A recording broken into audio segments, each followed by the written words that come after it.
Hey everybody, welcome to Always Bored, Never Boring. My content on the channel is basically split into three sections. The first section is the news stuff, where I will share my thoughts and opinions on whatever is happening in the world of hobby gaming. The second section covers unboxings, reviews and playthroughs. And then there is the third section, which focuses more on the hobby side of things, painting and building terrain. And anybody who has subscribed to my channel for a while, or anybody who has watched any of my hobby type content, will know that I skew towards information for beginners. And that's because I'm not the greatest painter in the world. There are so many fantastic painting channels on YouTube, and if you want to know how to get yourself up to an award-winning standard, you need to go and check those guys out. My channel is all about getting things painted quickly to a reasonable standard, getting them to the tabletop. And one of my main aims is just to show that this stuff doesn't have to be hard. I want as many people as possible to enjoy hobby gaming, and so I try and show ways to get things done quickly and effectively. But even then, sometimes I will get questions, such as recently I've had a few people ask, what is a bits box? A few times I've done conversions and I've mentioned grabbing things from a bits box, and people have contacted me and said, what's a bits box? It is literally the stuff that's left over from when you have built your kit. So if you buy a Games Workshop kit, anything that's left on the sprue when you're done, don't throw that stuff away. You clip it out, you chuck it in a box, and that's your bits box. And over time you will accumulate a weird variety of stuff that you will never know when it's going to come in handy.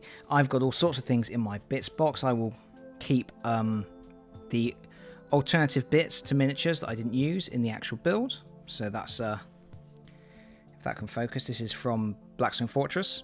This is the alternative Psyker. I've got leftover bits of rubble from terrain builds. This stuff is good for sticking onto bases or for using in scratch-built terrain stuff.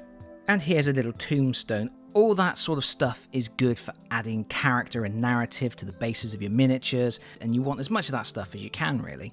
While it makes sense to keep the leftover bits from miniatures, what a lot of people might not do is keep hold of the frames themselves, the lowly plastic sprue.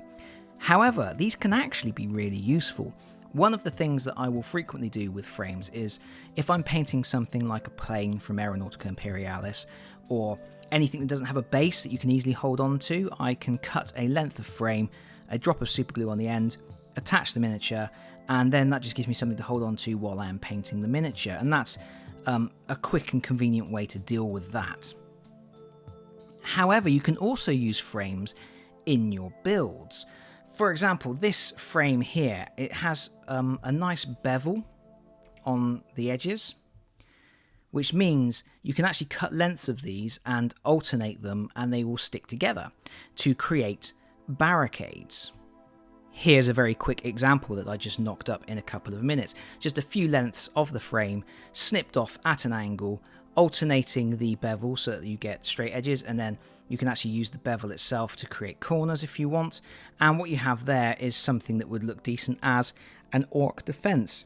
You wouldn't even need to worry about the embossed numbering and the lettering on there, because orcs will just grab whatever bits of scrap metal they can and weld them all together, so it'll actually add to the orkiness of this particular structure.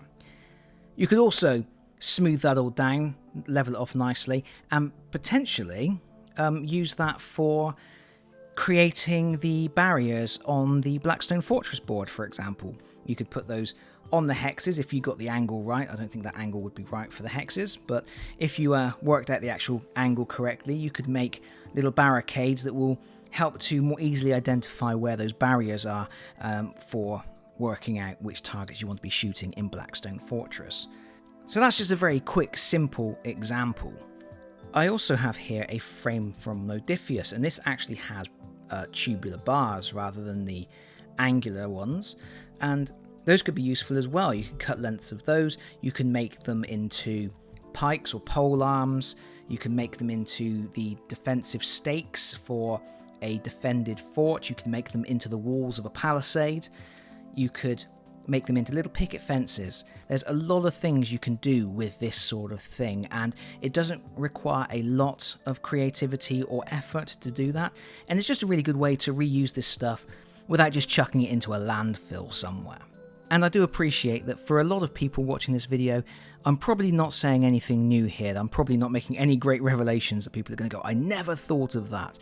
But for people just getting into the hobby, maybe thinking that's a lot of plastic that I'm just chucking away, there are uses for those things. And yes, keep hold of your leftover bits. Start making a bits box. You never know when you're going to need something.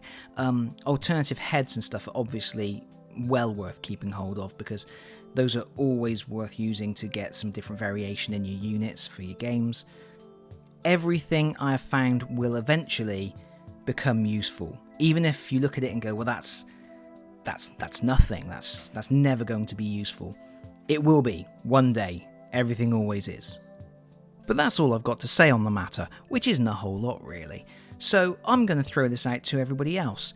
Do you keep your frames? And if you do, what do you use them for? What is your most creative, inventive, and ingenious thing to do with the leftover bits of plastic? Share them in the comments, because I'm sure anybody new to the hobby will find it incredibly fascinating, and so will I, because I'm going to nick all your ideas and use them for myself. But that's it from me for now. Thank you so much for watching. If you've enjoyed the video, please consider pressing the like button. If you've really enjoyed the video, please consider subscribing if you don't already do so. And hopefully, I will see you all again very soon. Bye-bye, everyone. Bye-bye.